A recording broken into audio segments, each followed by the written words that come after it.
तो आपने, मुझे पता है कि आपको दो स्पीकर्स की बड़ी इंतजार है, एक मेलू और एक डीजल।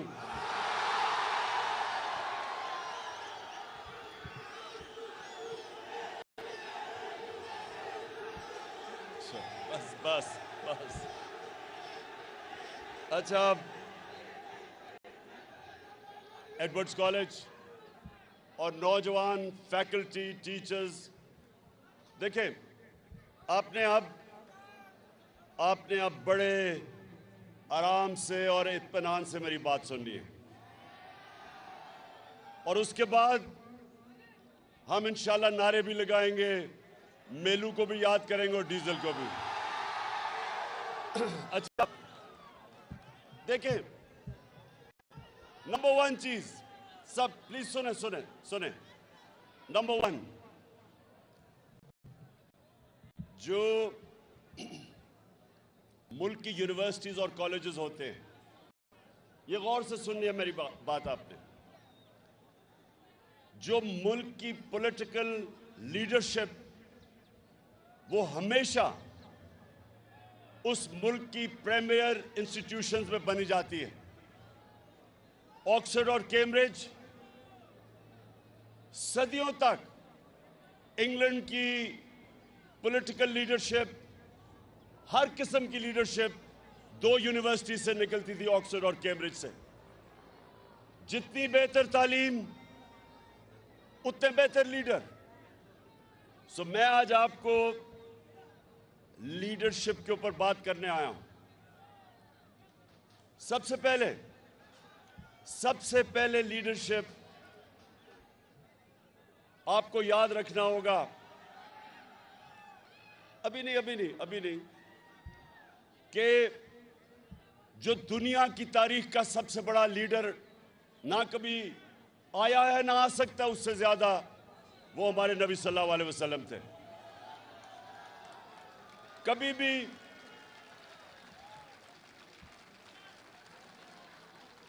एक किताब है अंग्रेजी की, 100 ग्रेटेस्ट मैन। जो किताब है 100 ग्रेटेस्ट मैन, एक पता नहीं हार्ट उसका नाम है, उसने किताब लिखी हुई है। उसमें नंबर 1 जो दुनिया की तारीख का, वो कहता है सबसे ग्रेट आदमी वो हमारे नबी सल्लल्लाहु अलैहि वसल्लम थे। और वो क्यों थे? अब मैं देखिए, आप फ्यूचर लीडर्स हैं, और मैं आपको बेसिक लीडरशिप की क्वालिटीज देना चाहता हूं। और आपने अभी नारे नहीं मारने हैं, क्योंकि ये तो जलसा हो गया। मैं तो सोचा था कि मैं आपको तरबियत करके जाऊंगा यहां से। सॉरी।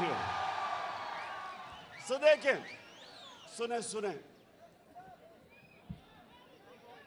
जो हमारे नबी सल्लल्लाहु अलैहि वसल्लम ने पहली चीज मदीना के अंदर की, वो थी रूल ऑफ लॉ, कानून की बालादस्ती, इंसाफ, अदल। ये बुनियाद रखी थी उस माशरे की जिसने चंद ही सालों के अंदर दो सुपर पावर्स को, रोमन एम्पायर और पर्शियन एम्पायर को गिरा के कई 100 साल तक मुसलमान दुनिया की सुपर पावर रहे और उन्होंने दुनिया की इमामत की। तो उसकी जो बुनियाद रखी गई थी वो रूल ऑफ लॉ पे थी। और रूल ऑफ लॉ मैं आपको समझा दूं वो क्या होता है। रूल ऑफ लॉ होता है जो इंसान के माशरे को और जानवरों के माशरे को फर्क करता है।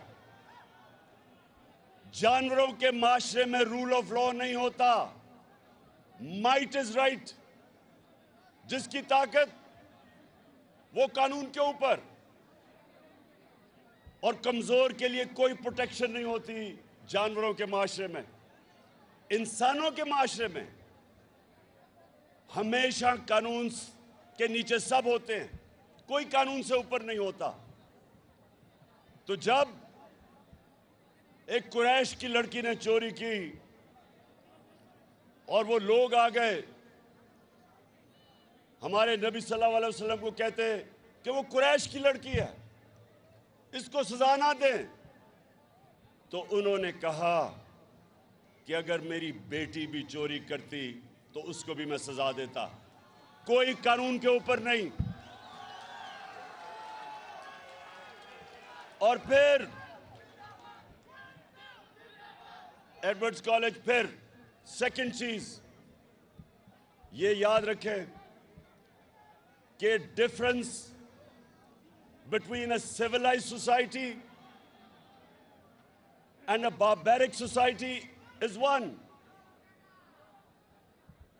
जिसको हमारे नबी सल्लल्लाहु अलैहि वसल्लम ने कहा कि तुम्हारे से पहले बड़ी कौमें तबाह हुई। जब एक कमजोर चोरी करता था तो वो जेल में, लेकिन जब ताकतवर चोरी करता था तो उसको पकड़ा नहीं जाता था, उसको एनआरओ मिल जाता था। 1500 साल पहले उन्होंने कह दिया। अभी अभी अभी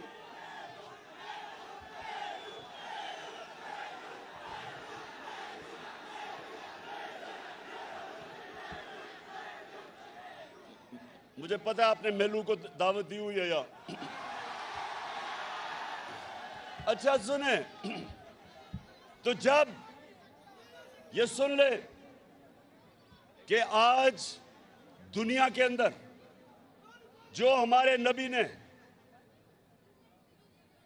1500 साल पहले कहा था, आज एक यूनाइटेड नेशंस के सेक्रेटरी जनरल, उसके नीचे एक पैनल जिसको कहते हैं फैक्ट आई पैनल, उसकी ड्यूटी लगी कि दुनिया में बताएं कि क्यों अमीर और गरीब मुल्कों के बीच में फासले बढ़ते जा रहे हैं। उस पैनल को कहा कि रिसर्च करो कि गरीब मुल्क क्यों गरीब होते जा रहे हैं और अमीर मुल्क क्यों अमीर होते जा रहे हैं।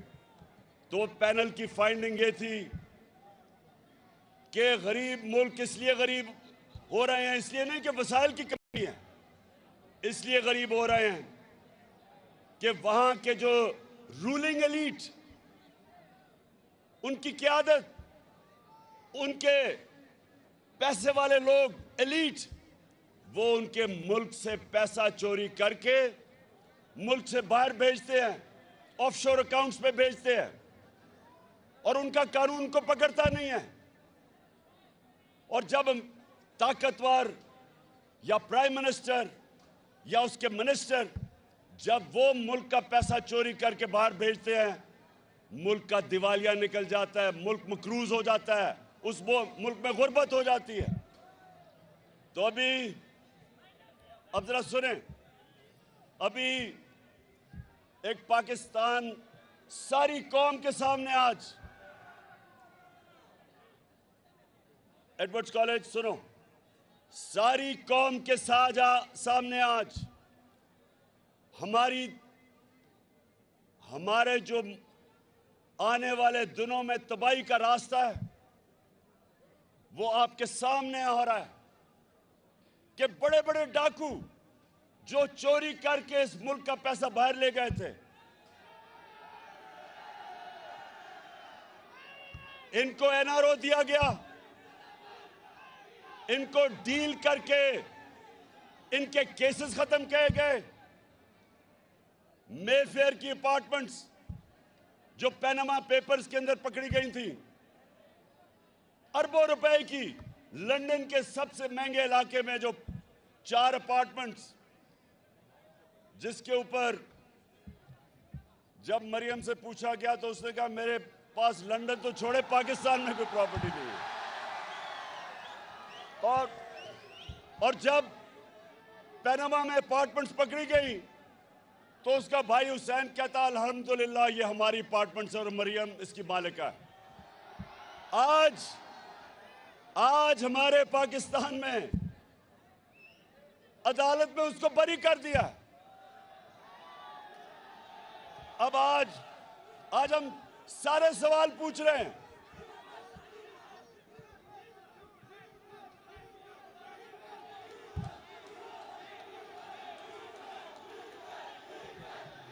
क्या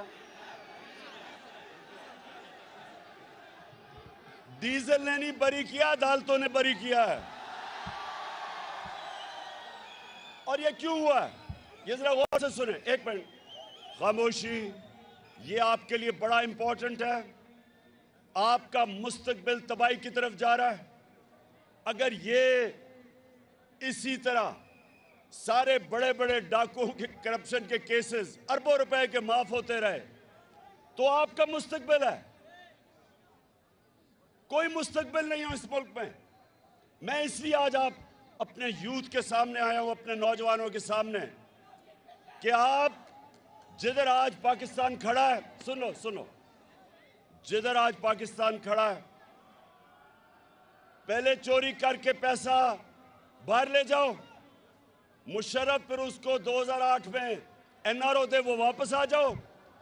10 साल मुल्क को लूटो, 4 गुना कर्जा मुल्क के ऊपर चढ़ा दो और फिर डील करके एनआरओ लेके फिर वापस आ जाओ और फिर लूटो।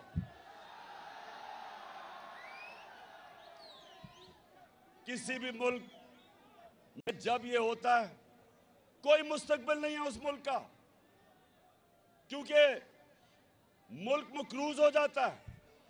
ये लोग इनके बच्चे अरबोपति बन जाते हैं। अब इन्होंने जो एनआरओ लिया, ये सुने एडवर्ड्स कॉलेज, 1100 अरब रुपया, 1100 अरब रुपया जो इस कौम का चोरी हुआ था वो माफ हो रहा है, वो सब माफ हो रहा है। चंद सौ लोगों की जेब में, चंद सौ लोगों की जेब में 1100 अरब रुपया चोरी का जाएगा और कौम आज पाकिस्तान की बदतरीन महंगाई में डूब रही है। कौम नीचे जा रही है, कर्जों में डूब रही है, महंगाई में डूब रही है, इकोनॉमी नीचे जा रही है। और ये थोड़े से लोग 1100 अरब रुपया इनकी जेब में गया। इसलिए मेरे पाकिस्तान के नौजवानों सुन लो, स्टूडेंट्स, आपका मुस्तकबिल अगर ये होता रहा, इस मुल्क में कानून इन्होंने क्या बनाया है, ये सुने जरा। 2 चेंजेस किया इन्होंने कानून के अंदर। एक चेंज किया है कि कोई बाहर से इंफॉर्मेशन आए, मसलन किसी का पैसा बाहर पड़ा हो चोरी का और बाहर से पैसा आए तो वो एडमिसिबल नहीं है।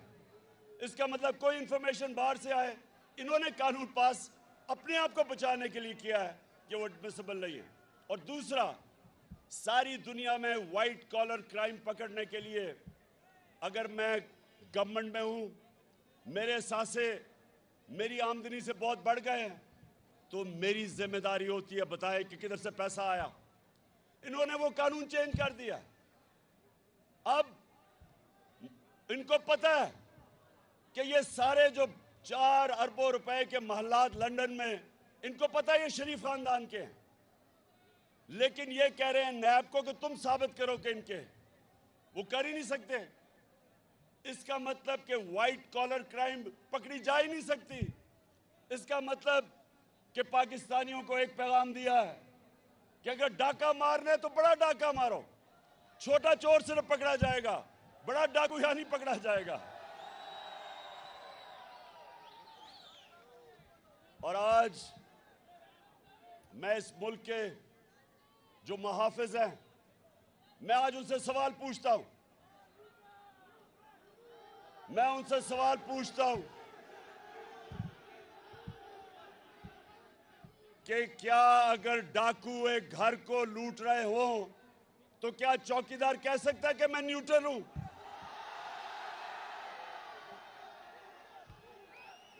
घर वाले क्या कहेंगे कि मेरा घर लूटा जा रहा है लेकिन चौकीदार कहता है मैं न्यूट्रल हूं। पाकिस्तान लूटा जा रहा है इस वक्त, हमारा मुल्क तबाही की तरफ जा रहा है और जनाब वहां से कहते हैं जी हम तो न्यूट्रल हैं। मैं इनसे ये पूछता हूं कि अभी जो प्राइम मिनिस्टर ऑफिस के जो ऑडियो लीक्स हुई हैं, ये गौर से सुने, इसमें खैर एक दो तीन चीजें सामने आ गई। एक तो ये कि अभी भी पेट नहीं भरा, अपना एनआरओ लेके अभी भी अपने दामाद को मरियम पैसा बनाने की कोशिश कर रही है। उसके लिए हिंदुस्तान से मशीनरी इंपोर्ट करने की बात कर रही है, जो बैंड है, पैसे बनाने के लिए। और फिर शहबाज शरीफ कह रहा है कि फिक्र ना करो, अभी ये मुजरे में साग डाल आएगा, पैसे बन जाएंगे। ये लीक्स में है। लेकिन प्राइम मिनिस्टर ऑफिस की अगर सिक्योरिटी ब्रीच हुई है तो इसका मतलब कि हमारे दुश्मनों के पास हमारा सेंसिटिव इंफॉर्मेशन चला गया है। कौन जिम्मेदार है इसका? कौन जिम्मेदार है? और अगर न्यूट्रल्स का यह काम है कि सोशल मीडिया के लोगों को पकड़ के दबाओ, मीडिया को बंद करो, ARY को बंद करो, बोल चैनल को बंद करो, अगर ये तुमने करना है तो ये मुल्क के इंटरेस्ट की हिफाजत कौन करेगा? क्यों एडवर्ड्स कॉलेज, बताओ कौन करेगा? आप करोगे?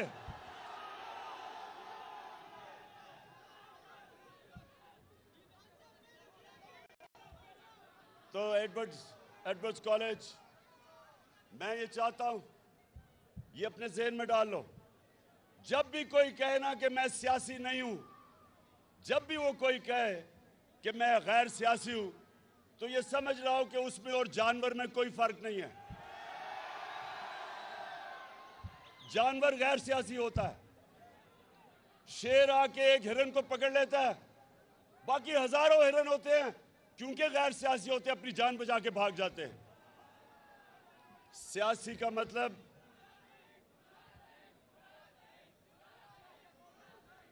एरिस्टोटल ने 2500 साल पहले, एडवर्ड्स कॉलेज सुनो, बहुत बड़ा स्कॉलर था ग्रीक, एरिस्टोटल। 2500 साल पहले वो कहता है कि अगर माशरे में जुल्म और नाइंसाफी हो तो सब उसके खिलाफ खड़े होंगे, उसके खिलाफ जिहाद करेंगे और पॉलिटिकल होंगे, मुकाबला करेंगे जुल्म और नाइंसाफी का। उसके बाद हमारे अल्लाह ने कुरान में हमारे लिए जिहाद फर्ज की। जिहाद क्या है? जुल्म का मुकाबला करना, नाइंसाफी का मुकाबला करना। जो माशरा जुल्म और नाइंसाफी के खिलाफ नहीं खड़ा होता, उस माशरे में और भेड़ बकरियों में कोई फर्क नहीं होता। हुक्म है ऊपर वाले का कि इस तरह की जब नाइंसाफी हो तो सब शहरी उसके सामने खड़े हों, और जब आप जुल्म का मुकाबला करते हैं, जुल्म खत्म हो जाता है। जब जुल्म के सामने सर झुकाते हैं, माशरा तबाह हो जाता है।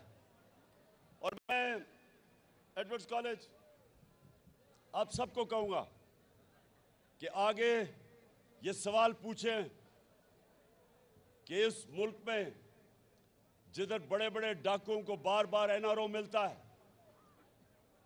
इंसाफ का निजाम पकड़ नहीं सकता। जो मुल्क में ताकतवर अपने आप को ताकतवर बना के बैठे हुए हैं मुहाफिज, वो कहते हैं हम न्यूट्रल हैं। वो मुल्क का क्या मुस्तकबिल होगा? जैसे ही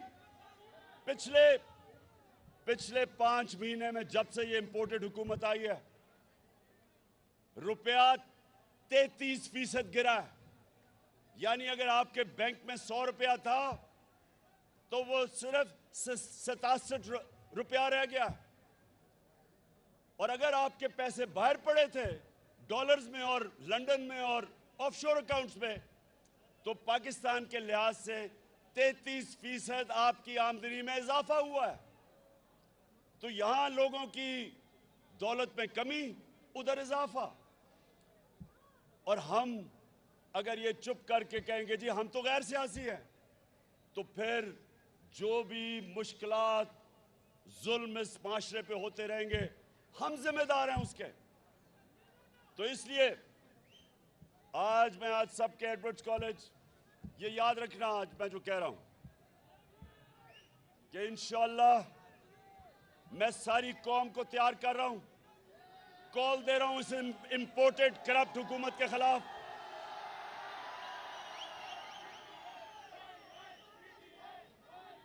मुझे अगर अकेले भी निकलना पड़े मैं इनके खिलाफ निकलूंगा। ना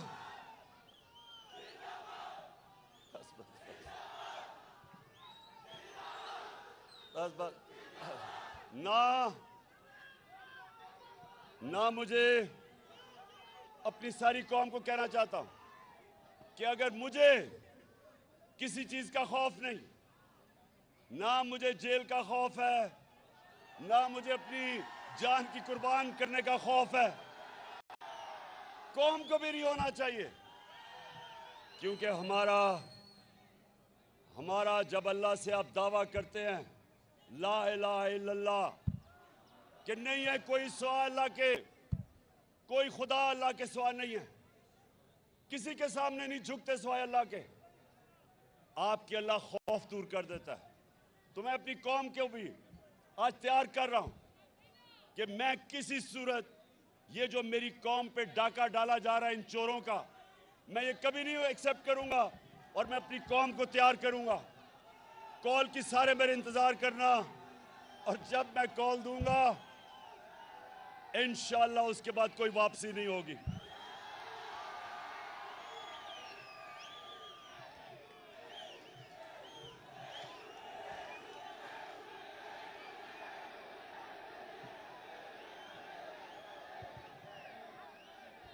अच्छा, आखिर में एडवर्ड्स कॉलेज, मैं चाहता हूं कि आप मेलू को भी दावत दें और डीजल को भी।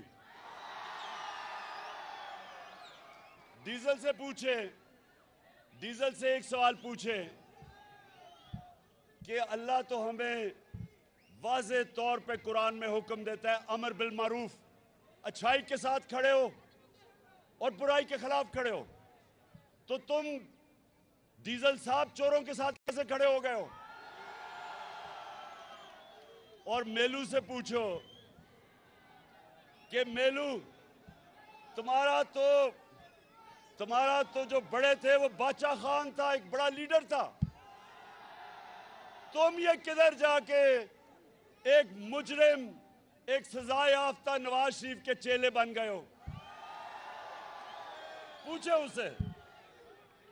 और एडवर्ड्स कॉलेज, मैं आप सबको आखिर ये कहता हूं, आपने बनना है फ्यूचर लीडर्स, और